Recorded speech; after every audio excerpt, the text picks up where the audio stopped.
तब कथामृतं तप्तजीवनं कविभिरीडितं कल्मषापहं श्रवणमङ्गलं श्रीमदाततं भुवि गृह्णन्ति ये भूरिदा जनाः। শ্রী শ্রী রামকৃষ্ণ কথামৃত। ঠাকুর শ্রী রামকৃষ্ণ দক্ষিণেশ্বরে নরেন্দ্রাদি অন্তরঙ্গ ও অন্যান্য ভক্ত সঙ্গে। পঞ্চম পরিচ্ছেদ, 1882, 16ই অক্টোবর। কীর্তনান্তে ঠাকুর উত্তর পূর্ব বারান্দায় বেড়াইতেছেন। হাজরা মহাশয় বারান্দার উত্তরাংশে বসিয়া আছেন। ঠাকুর সেখানে গিয়া বসিলেন। মাস্টার সেইখানে বসিয়াছেন ও হাজরার সঙ্গে কথা কহিতেছেন। ঠাকুর একটি ভক্তকে জিজ্ঞাসা করিলেন, তুমি স্বপ্ন টপ্ন দেখো? ভক্ত, একটি আশ্চর্য স্বপ্ন দেখেছি। এই জগৎ জলে জল, অনন্ত জলরাশি, কয়েকখানা নৌকা ভাসিতেছিল, হঠাৎ জলোচ্ছ্বাসে ডুবে গেল। আমি আর কয়েকটি লোকজন জাহাজে উঠেছি। এমন সময় সেই অকুল সমুদ্রের ওপর দিয়ে এক ব্রাহ্মণ চলে যাচ্ছেন। আমি জিজ্ঞাসা করলাম, আপনি কেমন করে যাচ্ছেন? ব্রাহ্মণটি একটু হেসে বললেন, এখানে কোনো কষ্ট নাই, জলের নিচে বরাবর সাঁকো আছে। জিজ্ঞাসা করলাম, আপনি কোথায় যাচ্ছেন? তিনি বললেন, ভবানীপুর যাচ্ছি। আমি বললাম, একটু দাঁড়ান, আমিও আপনার সঙ্গে যাব।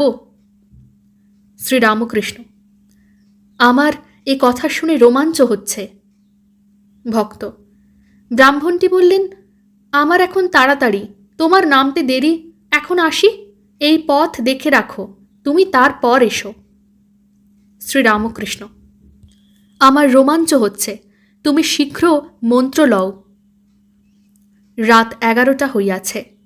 নরেন্দ্রাদি ভক্তগণ ঠাকুরের ঘরের মেঝেতে বিছানা করিয়া শয়ন করিলেন। নিদ্রা ভঙ্গের পর ভক্তেরা কেউ কেউ দেখিতেছেন যে প্রভাত হইয়াছে।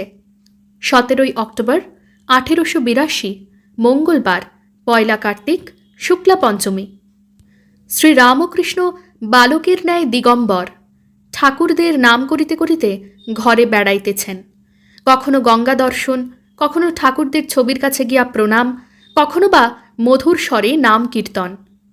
কখনো বলিতেছেন, বেদ, পুরাণ, তন্ত্র, গীতা, গায়ত্রী, ভাগবত, ভক্ত, ভগবান।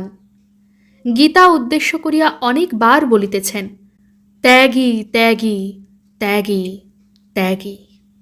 কখনো বা, তুমিই ব্রহ্ম, তুমিই শক্তি, তুমিই পুরুষ, তুমিই প্রকৃতি, তুমিই বিরাট, তুমিই স্বরাট, তুমিই নিত্য, তুমিই লীলাময়ী, তুমি চতুর্বিংশতি তত্ত্ব। এদিকে কালী মন্দিরে ও রাধাকান্তের মন্দিরে মঙ্গল আরতি হইতেছে ও শাঁখ ঘণ্টা বাজিতেছে। ভক্তেরা উঠিয়া দেখিতেছেন, কালীবাড়ির পুষ্পোদ্যানে ঠাকুরদের পূজার্থ পুষ্পচয়ন আরম্ভ হইয়াছে ও প্রভাতী রাগের লহরী উঠাইয়া নহবৎ বাজিতেছে। নরেন্দ্রাদি ভক্তগণ প্রাতকৃত্য সমাপন করিয়া ঠাকুরের কাছে আসিয়া উপস্থিত হইলেন। ঠাকুর হাস্যমুখ উত্তর পূর্ব বারান্দার পশ্চিমাংশে দাঁড়াইয়া আছেন। নরেন্দ্র, পঞ্চবটিতে কয়েকজন নানকপন্থী সাধু বসে আছে দেখলুম। শ্রীরামকৃষ্ণ, হাঁ, তারা কাল এসেছিল। নরেন্দ্রকে, তোমরা সকলে একসঙ্গে মাদুরে বসো, আমি দেখি। ভক্তেরা সকলে মাদুরে বসিলে ঠাকুর আনন্দে দেখিতে লাগিলেন ও তাহাদের সহিত গল্প করিতে লাগিলেন। নরেন্দ্র সাধনের কথা তুলিলেন। শ্রীরামকৃষ্ণ নরেন্দ্রাদির প্রতি, ভক্তিই সার, তাকে ভালোবাসলে বিবেক বৈরাগ্য আপনি আসে। নরেন্দ্র, আচ্ছা, স্ত্রীলোক নিয়ে সাধন তন্ত্রে আছে? শ্রীরামকৃষ্ণ, ওসব ভালো পথ নয়, বড় কঠিন, আর পতন প্রায়ই হয়। বীরভাবে সাধন, দাসীভাবে সাধন, আর মাতৃভাবে সাধন। আমার মাতৃভাব, দাসীভাবও ভালো। বীরভাবে সাধন বড় কঠিন, সন্তান ভাব বড় শুদ্ধ ভাব। নানকপন্থী সাধুরা ঠাকুরকে অভিবাদন করিয়া বলিলেন, নমো নারায়ণায়। ঠাকুর তাহাদের আসন গ্রহণ করিতে বলিলেন। ঠাকুর বলিতেছেন, ঈশ্বরের পক্ষে কিছুই অসম্ভব নয়। তার স্বরূপ কেউ মুখে বলতে পারে না, সকলই সম্ভব। দুজন যোগী ছিল, ঈশ্বরের সাধনা করে। নারদ ঋষি যাচ্ছিলেন। একজন পরিচয় পেয়ে বললেন, তুমি নারায়ণের কাছ থেকে আসছো? তিনি কি করছেন? নারদ বললেন, দেখে এলাম তিনি ছুঁচের ভেতর দিয়ে উট হাতি প্রবেশ করাচ্ছেন, আবার বার করছেন। একজন বললে, তার আর আশ্চর্য কি, তার পক্ষে সবই সম্ভব। কিন্তু অপরটি বললেন, তাও কি হতে পারে? তুমি কখনো সেখানে যাও নাই। বেলা প্রায় 9টা। ঠাকুর নিজের ঘরে বসিয়া আছেন। মনমোহন কন্যগর হইতে সপরিবারে আসিয়াছেন। মনমোহন প্রণাম করিয়া বলিলেন, এদের কলকাতা নিয়ে যাচ্ছি। ঠাকুর কুশল প্রশ্ন করিয়া বলিলেন, আজ 1 অগস্ট, কলকাতায় যাচ্ছ? কে জানে বাপু। এই বলিয়া একটু হাসিয়া অন্য কথা কহিতে লাগিলেন। নরেন্দ্র ও তাহার বন্ধুরা স্নান করিয়া আসিলেন। ঠাকুর ব্যগ্র হইয়া নরেন্দ্রকে বলিলেন, যাও বটতলায় ধ্যান করোগে, আসন দেব? নরেন্দ্র ও তার কয়টি ব্রাহ্ম বন্ধু পঞ্চবটী মূলে ধ্যান করিতেছেন। বেলা প্রায় 10:30। ঠাকুর শ্রী রামকৃষ্ণ কিয়ৎক্ষণ পরে সেইখানে উপস্থিত। মাস্টারও আসিয়াছেন। ঠাকুর কথা কহিতেছেন। শ্রী রামকৃষ্ণ ব্রাহ্ম ভক্তদের প্রতি, ধ্যান করবার সময় তাতে মগ্ন হতে হয়। ওপর ওপর ভাসলে জলের নিচের রত্ন কি পাওয়া যায়?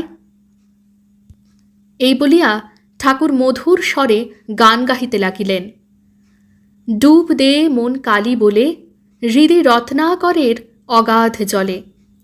রত্নাকর নয় শূন্য কখনো, 2-4 ডুবে ধন না পেলে।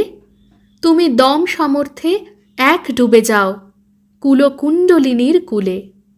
জ্ঞান সমুদ্রের মাঝেরে মন, শান্তি রূপা মুক্তা ফলে। তুমি ভক্তি করে কুড়ায় পাবে, শিব যুক্তি মতো চাইলে। কামাদি 6 কুম্ভীর আছে, আহার লোভে সদাই চলে। তুমি বিবেক হলদি গায়ে মেখে যাও, ছোঁবে না তার গন্ধ পেলে। রতন মাণিক্য কত পড়ে আছে সেই জলে, রামপ্রসাদ বলে ঝম্প দিলে মিলবে রতন ফলে ফলে। নরেন্দ্র ও তাহার বন্ধুগণ পঞ্চবটির চাতাল হইতে অবতরণ করিলেন ও ঠাকুরের কাছে আসিয়া দাঁড়াইলেন। ঠাকুর দক্ষিণাস্য হইয়া নিজের ঘরের দিকে তাহাদের সহিত কথা কহিতে কহিতে আসিতেছেন।